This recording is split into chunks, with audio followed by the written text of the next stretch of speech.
Hi, friends, and welcome. I'm Bill Snyder with Dr. Lane McDonald, and this is Connected Faith, the opportunity for us to share tools and ways of bringing the gospel into the digital world.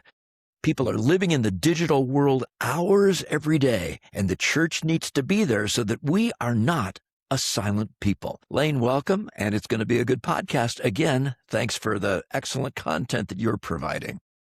Well, thanks for having me.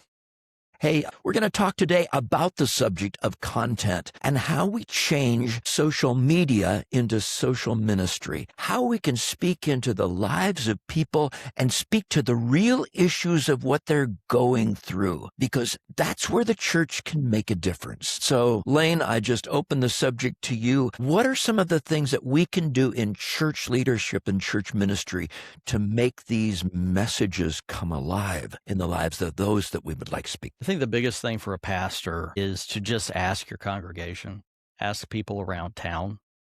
I think statistically, anybody can go online and see the stats in their area, like what are those problem areas specifically in their area. Social media has really done a deal of great injustice and a great service at the same time, so that pastors can actually go on there and see culturally the pulse that they're dealing with. I think that's where you start, is just the authentic ask of real people dealing with real issues. Okay, so let me break in at this point. I'm a pastor. I agree with you. How do I find out what people are thinking? Where would I go? What would I query in order to get some insight outside of having conversations with people? Yeah, so outside of having real conversations with real people, you can also turn into social media and see the conversations going on there. AI, artificial intelligence, has made great leaps and bounds where it actually will search the analytics of websites, of search queries. Google is a great place to be able to find these tools.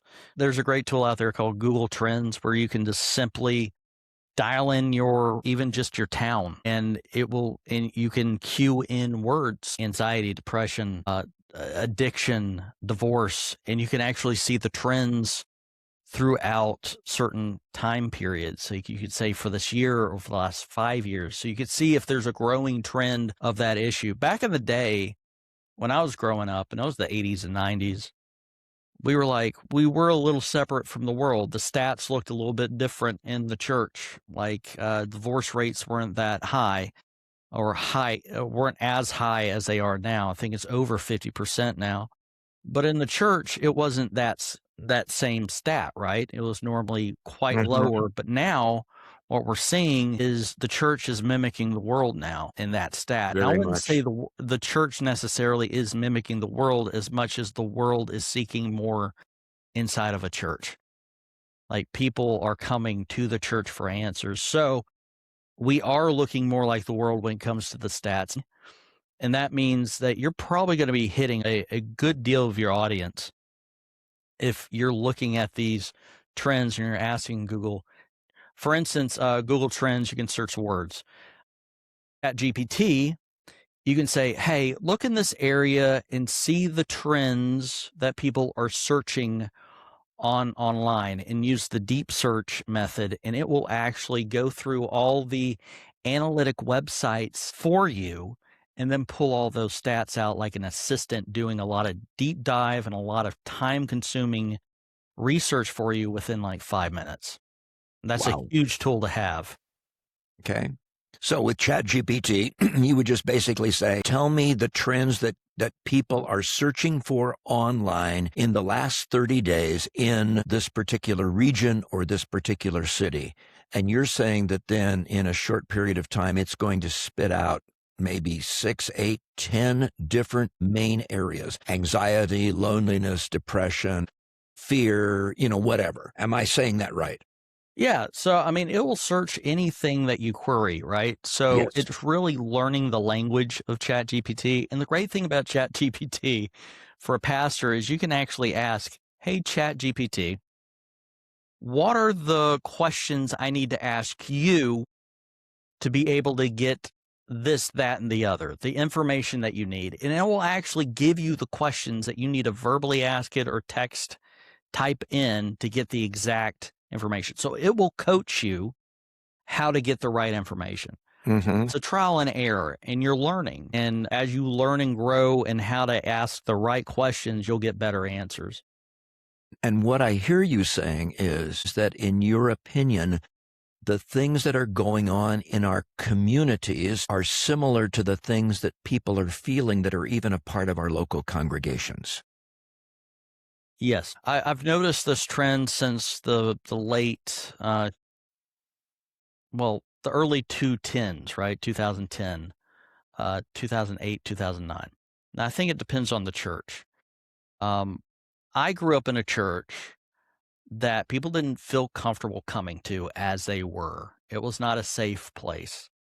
So I grew up in a church where you dressed a certain way, you acted a certain way, you talked a certain way. And if you didn't look and sound like that, you were out. However, that's not everybody's experience, right? So, and I was in a very different denomination that was not open to changes or other denominations. They weren't even open to the same denomination down the street. So I got a lot of flavors growing up where I started going to other denominations, seeing how they did stuff. But it really hit a pinnacle for me at the Dream Center in Los Angeles, where drug dealers, people that escaped trafficking, street work, drugs, kids going through. My wife was a teacher at the troubled teen boy school, and we were the married couple in the troubled teen girls school. And I saw a lot of people at church that did not sound like me, did not look like me, did not dress like me. Everybody wore different clothes. Everybody acted different ways. Everybody had different worldviews,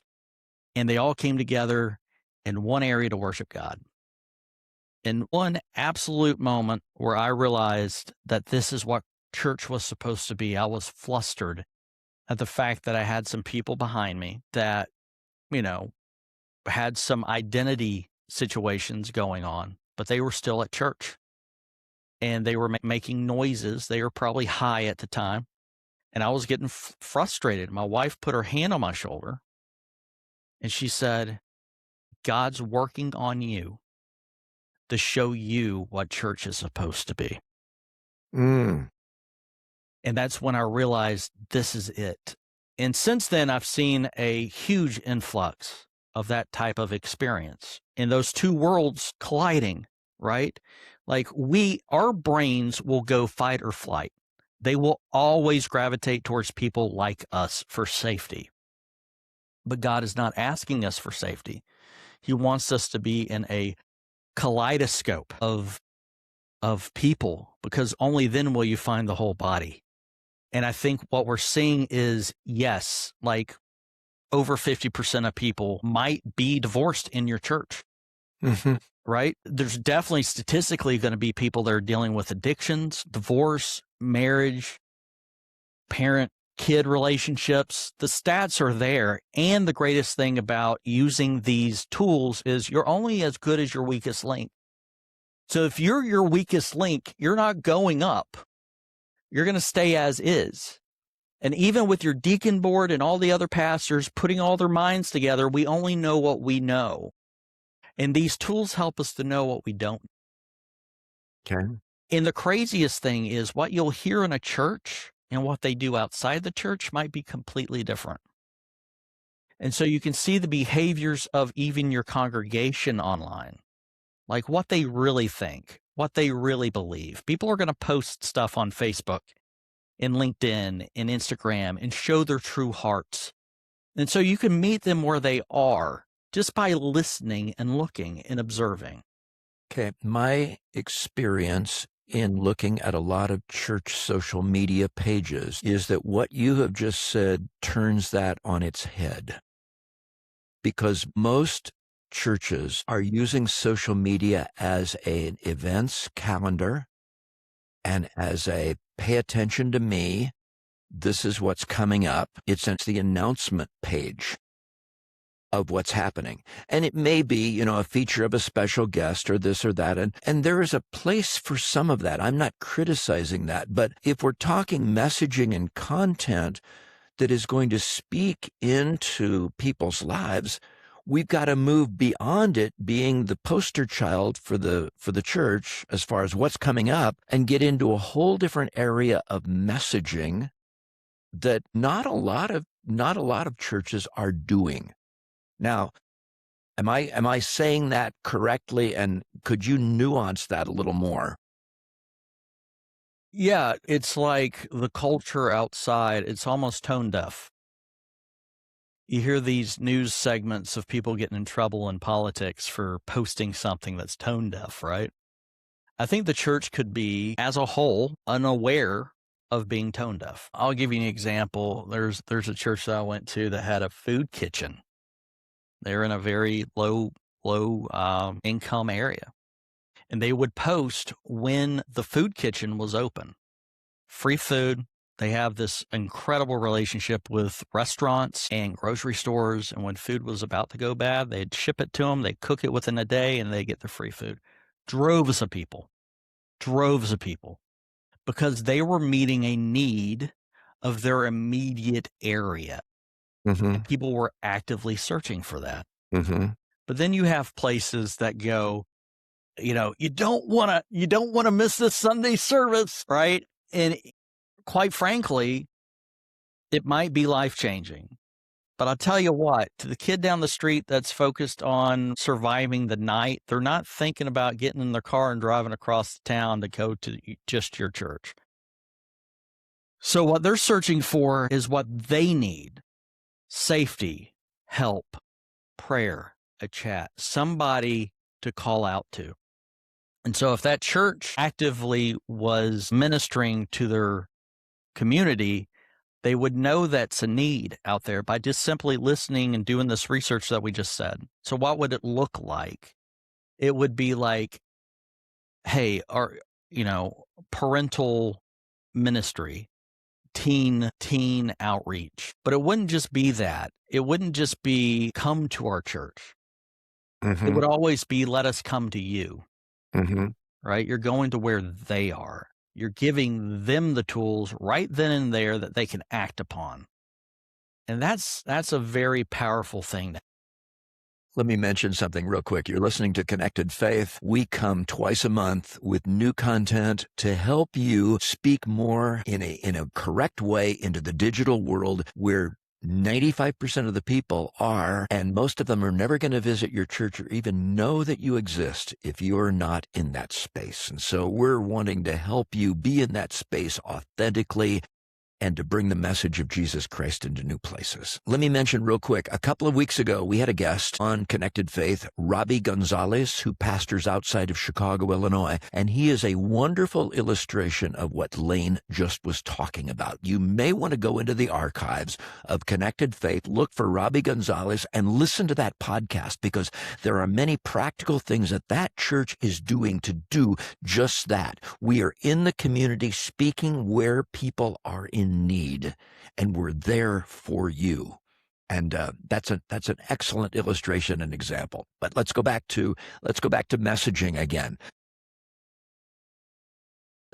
What would messaging look like on a local church, Facebook, Instagram, even TikTok page, if we're wanting to change the conversation away from here we are, to we hear you, we hear you, we hear you?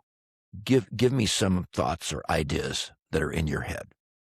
I don't know where churches ever got into their ideas that they have to be doing everything, right? Like that one church has to provide everything. So when they're posting, they're like, Sunday service, look at our teen group, look at this day this week, this day this week. But we don't offer salvation. Christ offers salvation. Every church in this probably area, offers a chance to meet Jesus, who offers salvation. So why do we have to offer everything else, right? One of the most successful churches I have seen, their posts are a very hard topic, but then it gives resources, links to partner ministries or outreaches or government services, even gives a name of someone that they can contact at that service so they have a name and a face. It gives them instant clickability, instant actionable steps to make their life better. Another powerful thing, if maybe it's a smaller church, smaller town, but you have ministers, some of the greatest tools are a prayer form. They can click and fill out a form, or an instant comment or direct message or a private phone that they can chat or text with. It's those instant full circle feedback loops, right? Because when you send something out without a way for them to come back to you, it's a one-way street. And so the most powerful way to do this is to always, on purpose, on intent, intentionally put something that they can do in their life to make themselves better, but also have that next step in their hand. Give them the hope. We're talking ways of engaging. Yeah. It's more than views. Yes. The real ministry happens when we're engaging with another person or giving them the opportunity to respond to something that they see or want. Yeah. Agreed. I'll tell you an example of an engagement. I saw it at our church. So one of our young adults asked to have an invite card. So I designed it. We printed it. It's on the info desks right now. And he invited 6 to 8 friends. And they came the next Sunday. You know, for engagement, number-wise, that would only signal 1, right? Because that person took that and then went out and invited people. For instance, if someone's watching a short video and an action step and it has an invite, hey, come to us. Well, that video might only be seen by one person, but they're impacting numerous people if they have an actionable step. And think about healing a marriage with children. Well, that metric is 1. Like you met that one person who talked to their spouse to get into marriage counseling. So there's a lot of metrics that we don't see. There's a heart metric that will never be measured. The only way you can measure it is how many people are coming in. Are there new people? Are they engaging? Are they commenting? Really, it's the engagement principle. But that one person, we've seen it multiple times here. Some new people that just came in are feeding homeless people with free hot dogs, or going into a really hard area of the neighborhood and just giving out free hot dogs. Mm-hmm. You know, they're not, the metric of that, one person with a hot dog, and they talk to them about Jesus and they get saved. And then they bring the whole family to church. That's like a metric that we'll never see. So we're talking about, like, not really at that first part, right? You're talking about views and likes and shares and follows. We got to get out of that mindset, because that's the world, right? That's the social influencer world, which is about me. We're giving everything away, and you're really not going to ever see the metric of the impact online. What you're going to see is the actionable steps in person, in communication, and engagement. I would say this, that with any social media platform that a church is using, the win is consistency over the long term.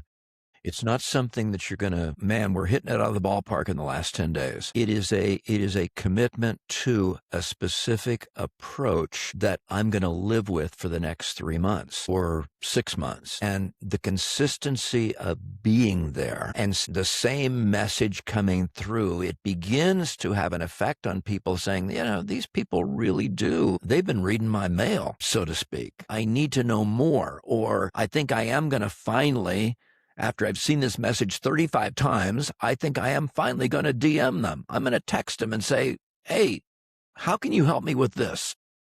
But it's the consistency of being there. Let me ask you a structural question. Let's say that a particular church has a Facebook, Instagram page. Maybe they're into another platform as well. And they have been using it mostly as an announcement vehicle. This is coming up. These things are happening. Be aware of this. Come here, do this, do that.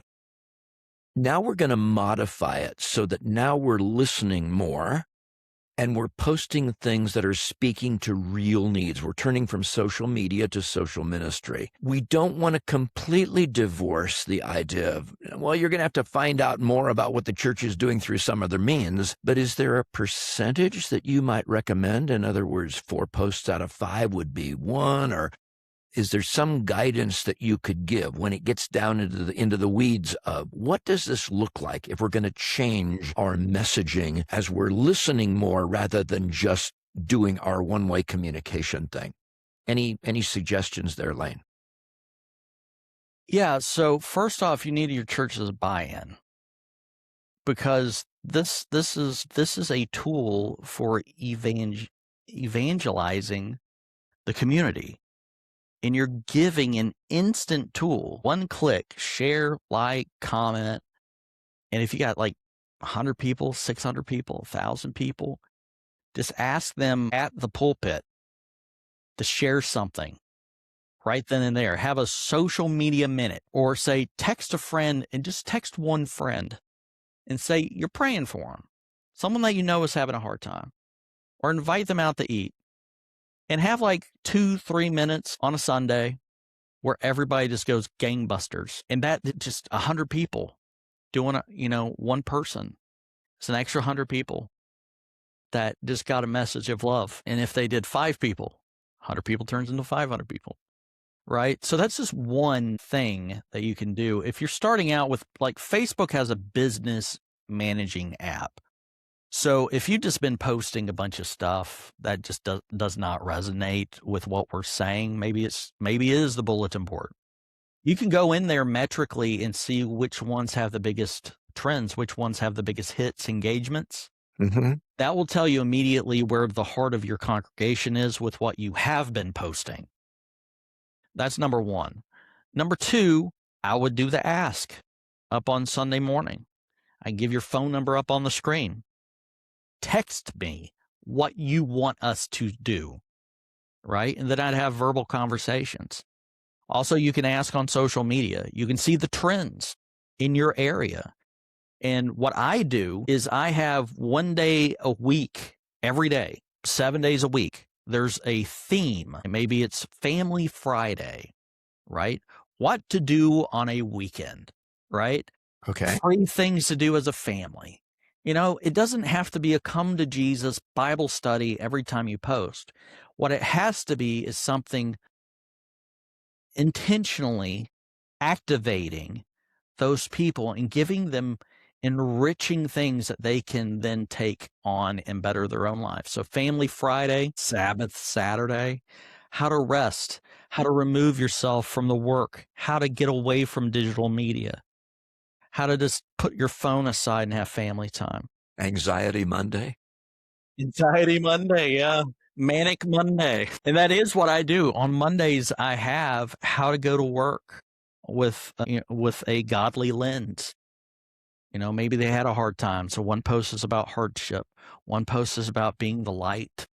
And another post is what to do every day of your week so that you can be a blessing to others, right?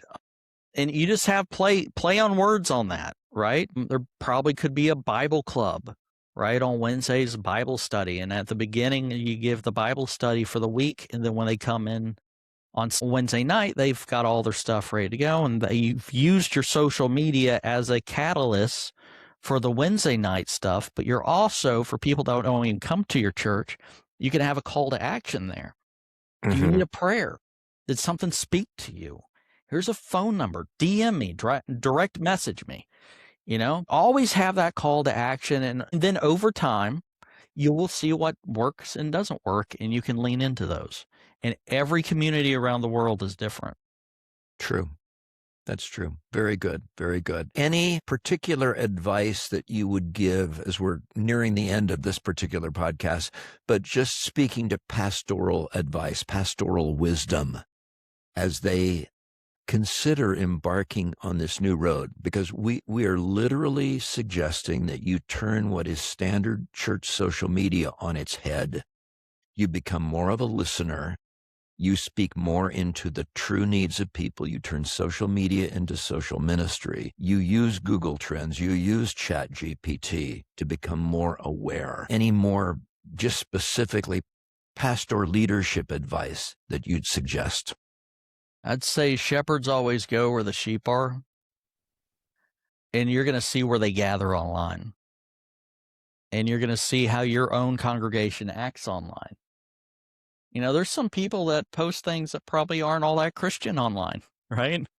And that's a good temperature gauge. To be able to understand your congregation, but also the elements that are bombarding everybody when they leave that church, because it's only 1 to 2 hours, on a Sunday. And then for the rest of the week, they are in a spiritual warfare battle. You got to understand the kinks in the armor. And when they come in, you patch them together. Iron sharpens iron. So the things that I have learned is not to be a raccoon, all the shiny things, because there's a lot of tools out there. And say lean into one. I can tell you the stuff that I lean into. I lean into ChatGPT for understanding algorithms and searches. Google Trends is a good one. And then I use Later, which is kind of like Buffer. Buffer's good, but Later has like a hashtag listing tool for words. And then it can actually see who's posting and commenting back to you. There's some good tools out there, but here's the main thing. People will search and get real late at night, and you're going to need the tools to reach out to people when things get lonely, things get dicey, and you have to listen with love. When you just send out a social media thing without any callback, they're listening to you. You're not listening back to them. And so you have to be able to read social media. Listen to what their pains are, their suffering. Listen to the news, the nightly news in your local area, like what people are dealing with in your area is immediate. And then you can immediately post, hey, we had this horrific event locally. And if you're dealing with it, here's a button you can click on to chat immediately, right? If you need prayers, if you need advice, if you need spiritual, something, we're here for you. That goes a long way, because presence is a gift that a lot of people just simply don't have these days. Everybody's too busy. And, that's right. So it is understandably a commitment on the part of the people that are doing this. I am willing to go down this road in order to speak into more people's lives, and maybe recruiting a few others to join you so that it's not up to 1 or 2 individuals to handle all of this, because, your life does not become your own at that point.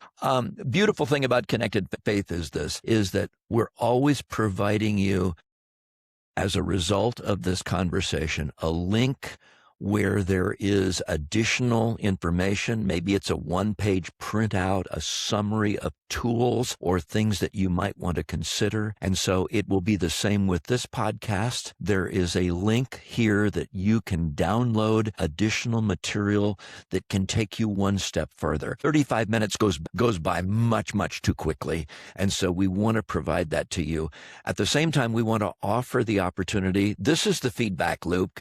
Talk to us. What topics would you like us to talk about? What questions do you have? Struggles that perhaps you have in this whole area. No one has all the answers here. We are all in learning mode when it comes to this area of ministry, but it is an incredibly powerful area of ministry for the church to use. If we don't use it, I've said it before, I'll say it again, we are a silent people in a world of noise where there are no real answers in the midst of that noise. So, Lane, thank you for all of the good insights today. We could talk about this for much, much longer, and we'll probably revisit it again in the future. But my friends, tell your friends, other pastors, and those about Connected Faith. Join us each time. And remember that we've got an archive of almost a dozen conversations so far that you can go to, find a particular topic, review again, look at the resources that are available. I think that's it for now. Lane McDonald, thank you for joining us. Connected Faith, God bless you, and may you have a great day.